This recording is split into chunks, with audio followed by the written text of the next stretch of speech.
Good afternoon to everyone. Welcome to this afternoon's presentation. It's one in our second series of presentations. I am Selwyn Rodolfo, your moderator for this session. It's titled AI Use for Improved Learning, Graduate Students' Perspectives. Before we begin, here are a few reminders. You can enable captions by clicking on the Show Caption icon at the bottom of the screen. We have a code of conduct that we adhere to for this conference. The link is posted in the chat. If you experience any issues related to conduct, please contact us via the email, which is also posted in the chat. This session is being recorded and will be available via the lobby from this evening, actually. Your microphones are muted. You can pose questions via the Q&A icon or button there on your screen. And other comments you can post via the chat. It is now my pleasure to introduce our presenter, Richelle Witherspoon. Richelle is a librarian at the University of New Brunswick in Canada. Please join me in welcoming Richelle. Woo! All right. So I'm going to just kind of plow right in, as I always do, to everything. But as I do that, I'd like to start by recognizing and respectfully acknowledging that the land on which I speak is the traditional and unceded territory of the Wolastoqey, Maliseet, and Mi'kmaq people. This territory is covered by the treaties of peace and friendship, which these nations first signed with the British Crown in 1726. These treaties did not deal with the surrender of lands and resources, but in fact recognized Mi'kmaq and Wolastoqey title and established the rules for what was to be an ongoing relationship between nations. I'd also like to personally acknowledge that while this presentation is given from the perspective of a Western way of knowing, there are many ways of knowing in the world, and I honor the ways of knowing and the knowledge keepers of the Indigenous peoples upon whose land I live and work. But getting into, what you're actually here to hear me talk about, I will give a heads up at the outset. There is no way this talk will last for 45 minutes. I do not believe in padding a talk to make it longer, so I hope you don't mind too much, and if you do, I'm sorry. But yeah, so basically what I wanted to do, or what this talk, here, let me switch slides. Cool. So where this talk and the research it's based on came from was sort of a selfish personal desire to talk to people about AI and its positive uses. I really feel like when AI first emerged into, like in 2022 with ChatGPT sort of became popular, a lot of people went straight for, it's a terrible thing, it has environmental costs, everyone's going to cheat, and there was just a lot of negativity. And I get it, those things are not untrue, but it's also not helpful because it is here and we're stuck with it and it's not going anywhere. So I want to talk about how my job and other people's jobs and education are going to look in the future with AI, and particularly focusing on a positive lens, because if we know the good ways it can be used, we can promote those paths rather than just allowing people to stumble into the wrong pathways. Unfortunately, when I went to this conversation, again, we weren't really having those conversations yet. We're still panicking at the university. So I kind of sat on it for like a year. And then we hired an AI researcher at UNB Libraries, an AI expert. Her name's Kat Gracie. She's one of my one of my collaborators on this project. So it's myself, Kat Gracie, Eric Moore, and Julia Morris. All worked on this project together. But Kat was the first one. I'm like, I'm curious about this. Will you talk? Will you do something with me? And she's like, yeah, sure. Let's get this going.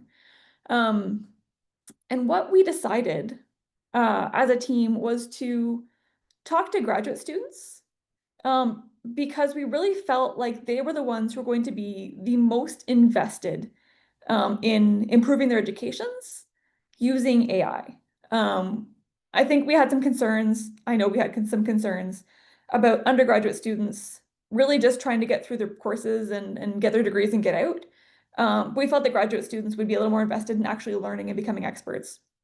So we want to talk to them specifically.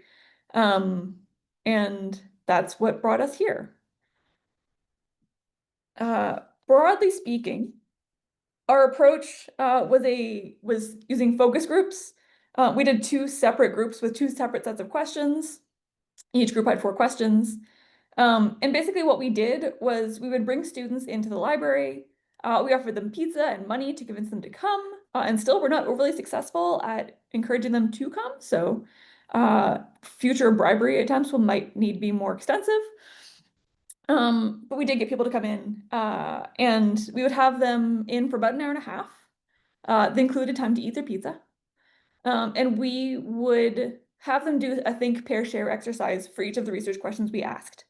So if you're not familiar with the think, pair, share paradigm, basically we would give students a handout with the question on it. They had about 2 minutes to think about their answer, what they thought about that topic. We did ask them to take notes on their thoughts, because that's what we ended up analyzing. After that 2 minutes, they had 2 minutes to sit and talk to the person beside them. These students were typically in groups of 4, but sometimes those groups got larger, depending on the total number of students in the area. They had 2 minutes to talk with the person beside them, and then 10 minutes to talk as a group to the 4 people at their table. And again, we had them take notes on their own answers, and then we had a moderator at each table who took notes for that table during the longer discussion. And then, we did thematic analysis, but I'll get to that bit later. So I said we had 2 focus groups with 2 sets of questions. So group 1 was our first group, and we learned a lot after doing this one. But the main methodology stayed the same, just some of our execution shifted a bit. We had 17 graduate students. And I say mostly STEM and business, but there were like 16 of them were STEM and business, and we had 1 person who fell outside that category because one of my colleagues much appreciatedly went and begged an anthropology student to join us. We have 1 arts person in our group. But we did get like majority STEM and business. Our criteria for this group, and I think was part of the problem, was that we had the students who signed up had to be actively using AI to improve their education. And later conversations I had with art students was that they weren't using AI because they were terrified of getting in trouble using it. So we just literally could not recruit them into the study because of that fear. Or at least if they were using it, they weren't willing to admit it in front of people. Anyway, so the questions we had for this group were basically like, what AI tools have you used? How did you learn about the tool? How did you evaluate the tool and sort of decide whether you're going to implement it? And then what barriers did you find there were to using AI to support education, and how did you work within those barriers? The second group we did at our other campus. So UNB is a 2-campus university. We did the first group in Fredericton, the bigger campus. Second one was in St. John. And in this case, we opened up to students who were interested in using AI in their education, not to students who were actively doing so. And then in that manner, we got some psychology students to represent arts in this group. We did only get 7 graduate students total for this group. And they were, I say mostly psychology and business, but again, they were all psychology and business. And that just is the way it turned out. So the questions for group 2 were not dissimilar from the group 1 questions. They were just reframed for like, how might you use AI in your work? What potential does AI have? How could these tools be integrated into education without compromising student learning? And then we talked a little bit about AI, academic integrity, and policies and guidelines that were needed. Yeah. So that was all super fun. So I'm talking about what we did, and basically, like, this is really a paper that I'm going to publish, so it is laid out as paper is, but hopefully that's okay, because it's not changing at this point in time. So once we had done these focus groups and taken down, like, recorded all their stuff and typed it up and done, and sort of figured out where we were going with it, I did an initial review of all the data, including both the handwritten notes from the students that we typed up, and the notes taken by the moderators, and found that they were basically a one-to-one overlap with each other, with very little exception. So when we did our thematic analysis of the results, we did decide to just do that thematic analysis based on the students' written responses. We felt that was the best way to go forward. And we only used our moderator notes to like fill in places where students just didn't give enough detail, or to like make sure we understood the context of in which those comments were being made. Yeah, so I'll get into the thematic analysis and what we found there in a minute. I'm just going to do one quick slide first, and it's a raw count of the tools mentioned by our students in their responses. And I was deeply disappointed, though not surprised, that ChatGPT was mentioned far, far more than any other tool. And what this count is literally a count of the number of times each of these things was mentioned in the notes overall that the students wrote. So if a student mentioned ChatGPT 4 times, it got counted 4 times. So not a sophisticated count, but a pretty good indicator of what was going on in those responses. I was sad to not see a few things that I personally really love. So I used to have a paid subscription to ChatGPT because it's better than the free version. None of our students use the paid version, so they were all using ChatGPT's lousy, cheap one. And even the paid version of ChatGPT isn't as good as Claude, which is what I now use when I do use AI in the library. They didn't mention the fact that we have Scopus AI. We have Web of Science AI. They didn't mention things like Speechify. So they had a very, very narrow concept, and a fairly small implementation of AI in their education, with, again, most of that being ChatGPT, a tiny bit of Copilot, and I'm saying Copilot any version because there are different kinds of Copilot, but probably most of what it was the one that we have here as an institutional license, which is through MS Word, and Grammarly. So yeah, I think if I were to redo a project like this, I would be more intentional about what the options are for AI. I'm guessing they just haven't explored them yet, but I really wish that people were more aware of what can be done with AI, rather than just sticking up to what we see in the news all the time. But just to give you an idea of where your students are, that's probably similar across many, many campuses. Okay, so that's the easy counting math. I'm not flipping my pages as I go, so I have notes and stuff.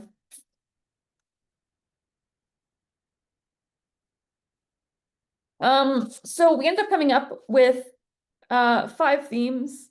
You'll notice that the middle one doesn't actually fit with the rest of them, but it just is what it is. And instead of reading out this list, I'll just go through them one by one in their slides to give you a feel for what they actually mean. So the first one is AI as an assistant.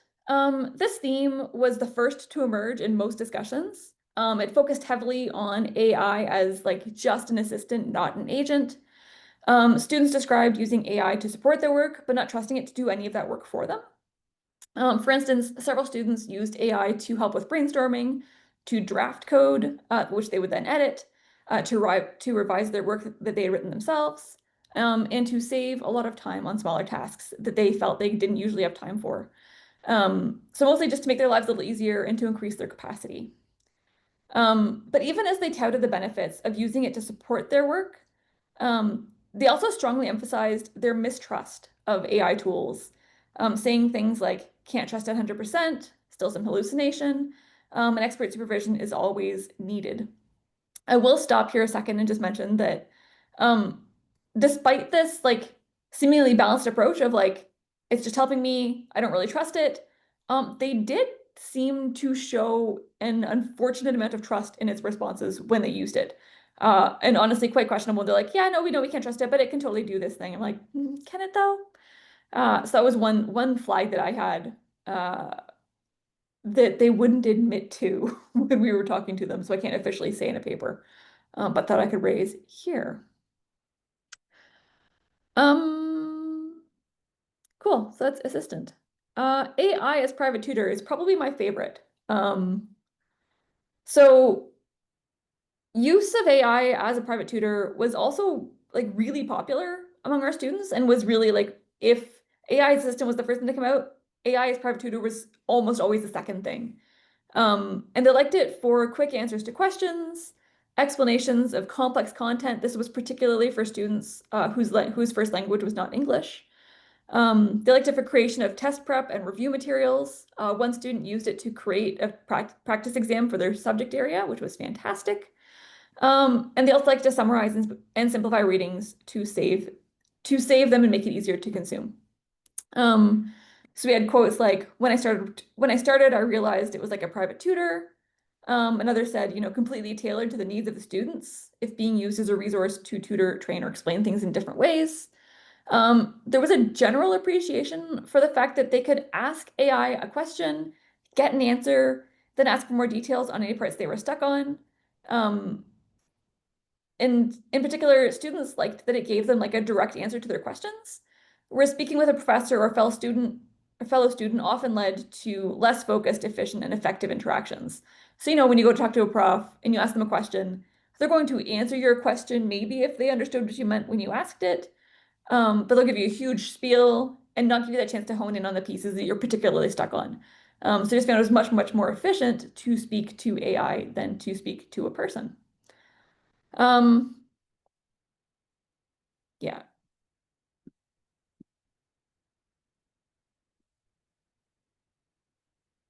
So having already, so like the time we did specifically ask about how they appraised AI when they used it.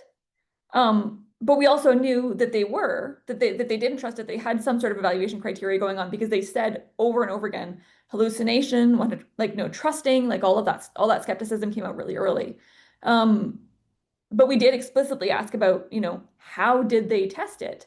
And I don't know that if we hadn't asked that, they would have actually answered it. They would have said, yeah, we don't really trust it, but wouldn't have explained why. But because we did ask it, we did actually get good answers to that piece. And basically, there were three things that they did when they were trying to evaluate the quality of the responses they were getting from any given AI tool. The first thing they would do is to compare one tool response to another tool. I don't know how they did this given the tools they were mentioning, but they said they did. So presumably they're at least comparing tools against each other and picking the one that worked best for them. The next thing they said they were doing was comparing tools to an authoritative source. This was things like students would cross-reference with accepted websites or professor materials or textbooks. So they're comparing the answers they were getting from the tool to answers they were getting from other sources that they trusted. And lastly was comparing the tool's responses to their own knowledge. And this was by far the most frequent way that students evaluated AI was comparing it to things they already knew. So they would go in, ask it a question they knew the answer to, and then see how well it did at answering. Yeah.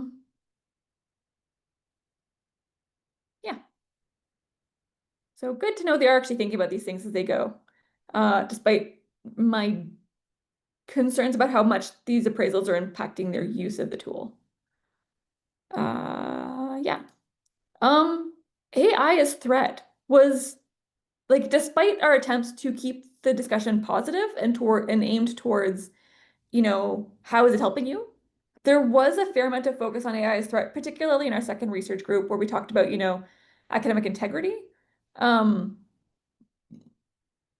So a lot of students expressed concerns both about plagiarism among their students they were TAing. So like, particularly in the second group, we had a lot of TAs and they were really worried about their students' use of these tools, but also on their own over-reliance on AI, and how easy it would be to just copy and paste, to over-rely, to get lazy, how easy it is to offload the mental work of education into an AI tool and just release the need to do that.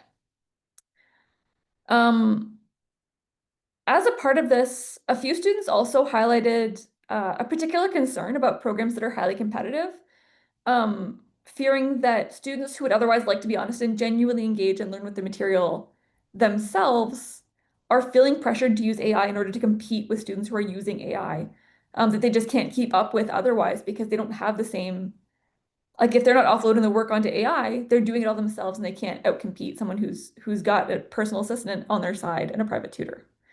So So there was like a genuine concern and almost a sadness that like students are being forced to use it when they don't actually want to, or at least feeling like they were forced to.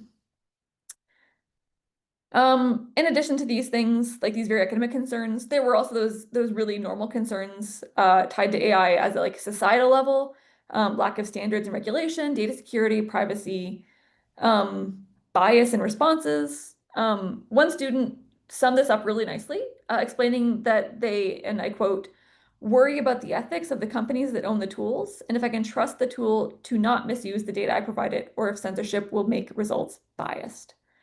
So there was again that recognition of the issues in AI in education and more broadly. Which again, even though it didn't necessarily stop them from using it, they are aware of these issues as they are using it, which isn't nothing.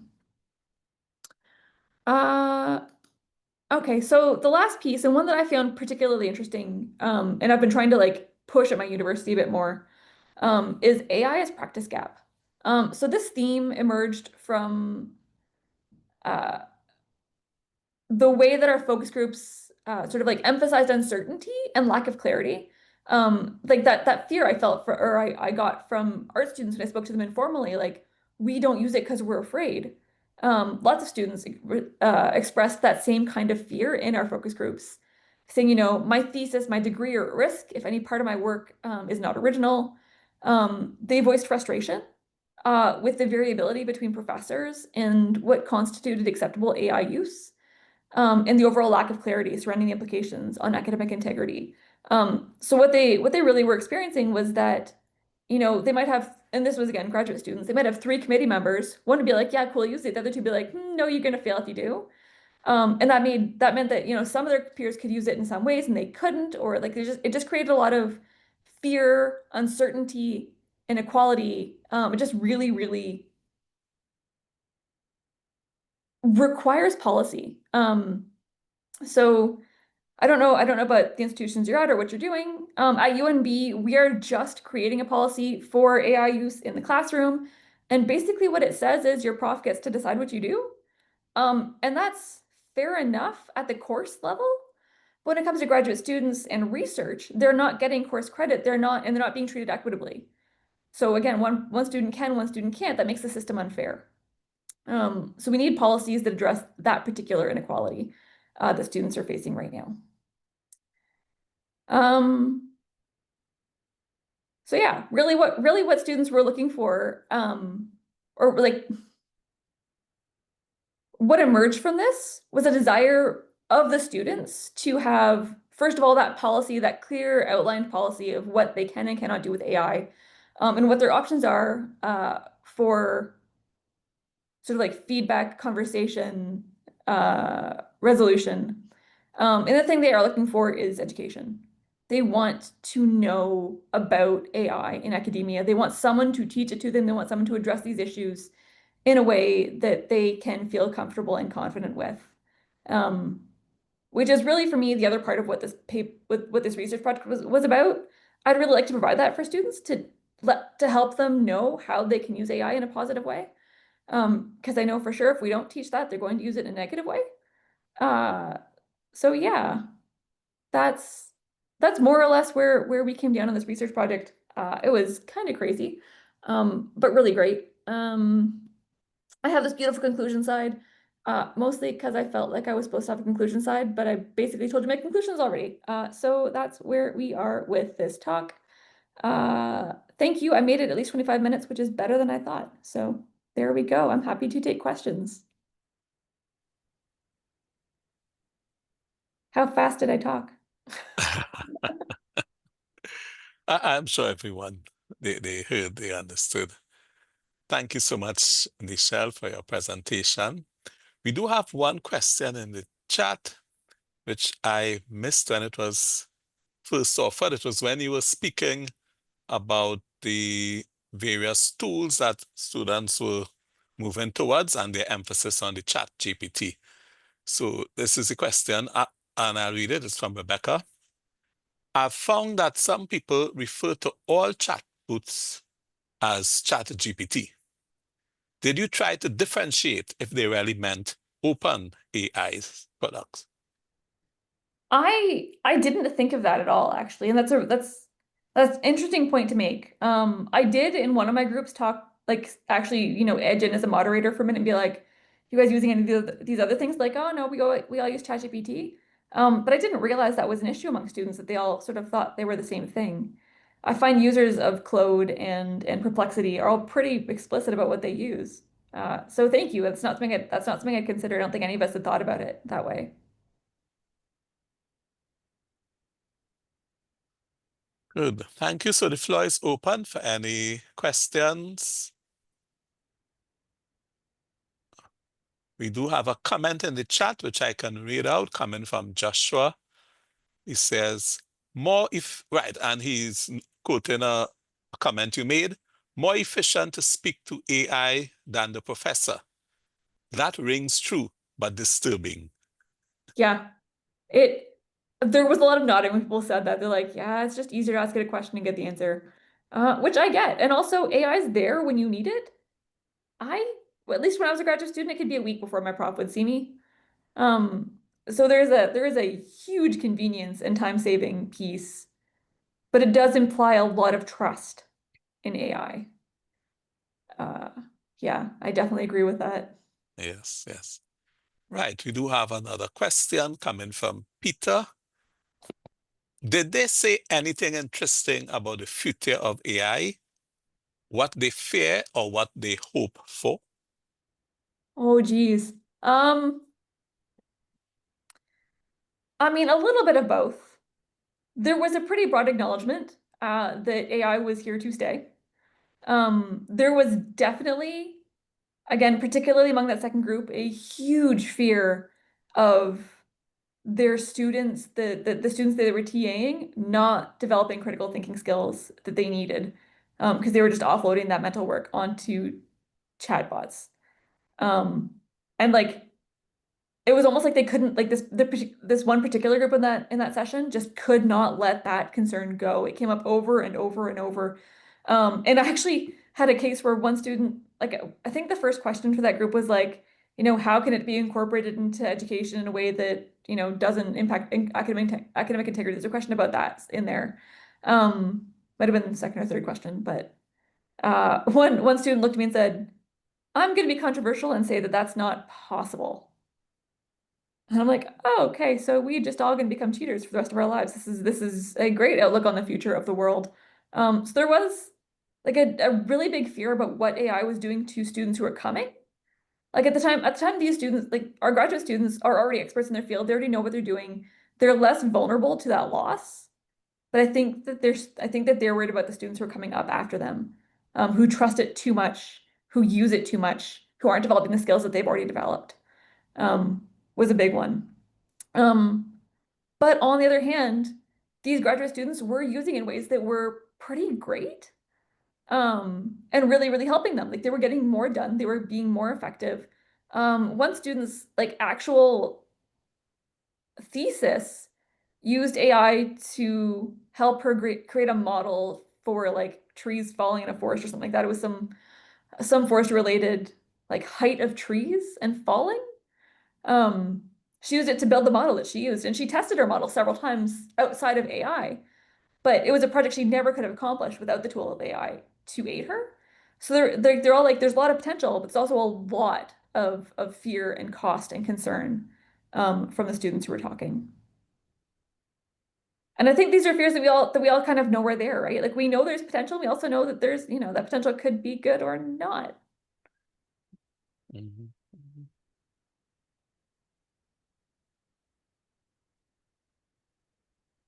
So the floor is still open for any further comments or questions. We do have a comment here. Okay, first there's a comment to the previous question. Um, where someone spoke about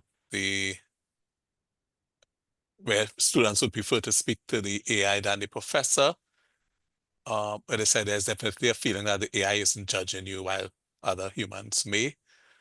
Yeah. Is yeah, it's another comment. Could you list the different AI programs that, well, we did that in your presentation. Could you list the different AI programs that the students used? If Yeah. maybe you can just show the slide. That person missed it. Um, I'll just say like the popular ones. After ChatGPT, we saw Grammarly a lot. Copilot popped up. Quillbot, I'm not actually familiar with, but came up 6 times. And then Gamma is basically a PowerPoint creating AI. Monica, Grammar Checker, Gemini, and DeepSeek were sort of the ones that came up the most often. But ChatGPT like beat them all by at least 3 times. Mhm. Um, yeah, I found the lack of creativity was underusing what they could have. So I mean, the university spends a not small fortune on Scopus AI, which I have an opinion on. But no one was using it. No one even knew we had it. Mhm. Yeah. Good. We have a comment here. I'll read it out from Rachel. My own approach as a patient was to ask ChatGPT some things about a diagnosis I received, and then to show the response to my doctor and ask him if he found that to be accurate. That tree falling example looks similar. Develop in AI and then test in reality. There are also AIs that are not generative, like Kinios, which is very good at identifying good published studies related to one's work, but it doesn't attempt to synthesize the papers. Yeah. There are definitely some really, really cool AIs out there that aren't generative. Um, I've been testing out Scite lately. It's like SCITE. And those are tools that are not particularly new. Like the generative piece of AI is emerging in a way that it didn't previously, but we've been using AI in education in on our computers for ages. And it's definitely really good at some things, and definitely really not at others. Um, I yeah, the doctor example is an interesting one because I'm a health librarian is my area of expertise. And there's a certain judgment and snobbery among medical professionals about like, oh my God, use Dr. Google. And I imagine it'll be much the same perspective on Dr. AI. But what the medical system's not getting is that you can't get the answers in a good way anywhere else. Your medical professional's not going to sit there and answer your questions for 3 hours. That's something that we need but can't get from our medical systems. So I actually do think that AI is a nice way to do that. Although I do think that we're going to continue to see judgment and consternation from medical professionals when we do so.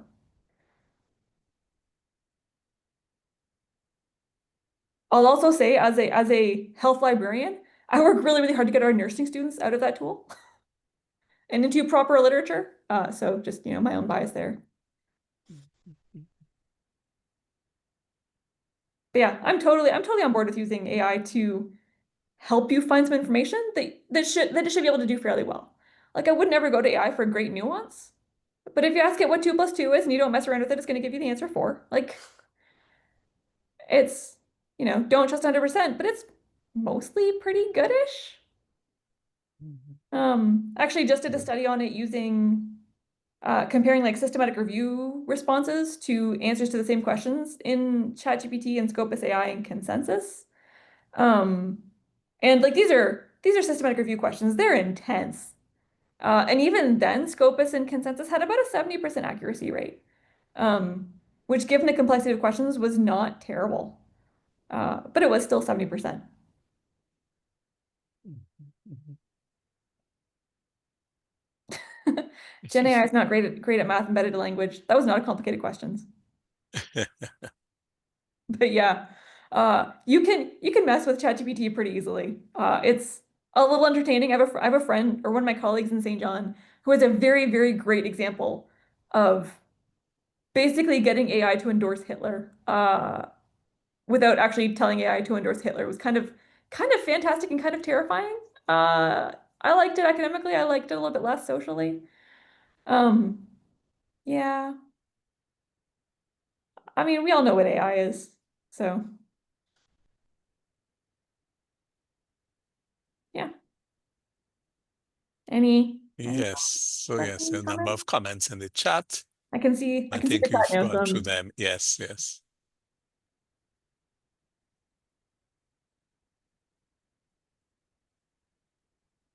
So any particular questions anyone would like to pose? We still do have some time. okay. Then I'll sort of give my like quick wrap up on what I sort of took from this project, which is like at least among graduate students, they are willing and able to engage with AI to a level. They are reasonably skeptical, even if that skepticism doesn't necessarily impact their behavior. They do understand the things to be concerned about, although it's hard to measure just how concerned they really are. So like they're aware but still engaged, which I think is not a bad place for us to be right now. We're still kind of figuring it all out. Um, but I think it's a good place to start. And if we can give them that education they're looking for, if we can give that professional advice that they're seeking, I think we can keep them going in the right direction, at least to a point. I tend to tell students about Gen AI is very good at language. Yeah, I refer to AI as smart but dumb. It's my blanket answer to everything is like AI is smart but dumb. It does some things really well, does some things really, really not. It is sometimes surprising the things it does well and surprising the things it does poorly. Uh, I I use AI, but I don't like I use it on things I know about. And if it's something that I've not heard before, I'm like, I'm gonna just go check on that one before I trust it. But yeah, like it is it is fundamentally autocomplete, and autocomplete's really, really bad at what it does. Like it's not been that smart ever. So yeah. I try to give students examples of ways in which AI has been helpful to me personally, because I put a lot of thought into how I use it and how I want to use it. And I feel like giving them concrete examples of things it does well, uh, and not just students, but like faculty need to know this stuff too, is great. So, uh, an interesting use I just put it into was I've written a book and I'm seeking a publisher. So I looked up a whole bunch of publishers that I might want to publish with, put a list of like 30 of them into Claude and give it directions to pull out publishers that accept direct from author submissions for trade nonfiction books, and then to let me know which editor to apply to at that publisher to get my book published. And this research with 30 publishers would have taken me like probably a day or two to do. Three or four if you count the interruptions I'm going to have during that day or two. Whereas Claude was just able to do it for me and made like three mistakes, but I was able to catch those as I went. So it really, really does have a lot of benefit. Uh, but it is what it is. And I'm sure you guys have all heard tons and tons about AI this week, and you don't need me preaching, the smart but dumb theory. But I am comforted that graduate students at least kind of get where I'm coming from. I will not be repeating the study on undergraduate students because I frankly don't want to know.